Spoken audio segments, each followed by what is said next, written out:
बिहार की राजनीति में इन दिनों कुछ ज्यादा ही गर्मा गर्मी देखने को मिल रही है। बयानबाजी, आरोप प्रत्यारोप और पलटवार की पूरी स्क्रिप्ट मानो किसी पॉलिटिकल थ्रिलर फिल्म जैसी लग रही है। इस फिल्म के हीरो प्रशांत किशोर और विलेन का रोल इस बार दिलीप जायसवाल निभा रहे हैं। लेकिन असली मसाला तब आया जब दिलीप जायसवाल ने प्रशांत किशोर को पैसा किशोर कहकर ताना मारा। और फिर क्या था, पीके ने भी अपने अंदाज में ऐसा पलटवार किया कि पूरे सियासी गलियारों में हलचल मच गई।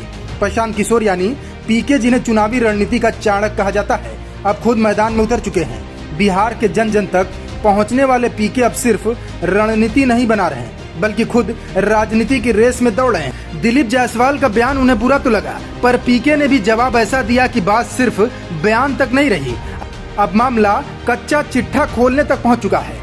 पीके ने कहा, पहले दिलीप जायसवाल को यह बताना चाहिए कि एक सिख माइनॉरिटी कॉलेज के मालिक कैसे बन गए। अब इस सवाल के पीछे की कहानी भी बड़ी दिलचस्प है। एक गैर सिख व्यक्ति के पास सिख अल्पसंख्यक संस्थान का मालिकाना हक कैसे पहुंचा, ये वाकई सोचने वाली बात है। पीके ने साफ कहा कि वे जल्द ही इस पूरे मामले को जनता के सामने लाएंगे और जायसवाल का असली चेहरा उजागर करेंगे। इस जवाब में सिर्फ सियासत नहीं बल्कि रणनीति भी छिपी है। पीके जानते हैं कि जनता अब सिर्फ भाषण नहीं, सच्चाई चाहती है। वो खुद को एक ईमानदार विकल्प के रूप में पेश कर रहे हैं और ऐसे बयानों से अपने पक्ष को मजबूती देने का कोई मौका नहीं छोड़ते। वहीं दिलीप जायसवाल का बयान उनके लिए बैकफायर कर गया। जिस तंज के सहारे उन्होंने पीके पर हमला किया, अब वही उनके लिए सवाल बनकर खड़ा हो गया है। बिहार की राजनीति अब तेज मोड़ पर है। पीके का ये अंदाज युवाओं और बदलाव चाहने वालों को खूब भा रहा है। उनकी बोली में गुस्सा नहीं, हक की बात है। दिलीप जायसवाल के पैसा किशोर वाले बयान के जवाब में पीके ने जो हमला बोला है, वो सिर्फ शब्दों का नहीं बल्कि पूरे सिस्टम पर सवाल है।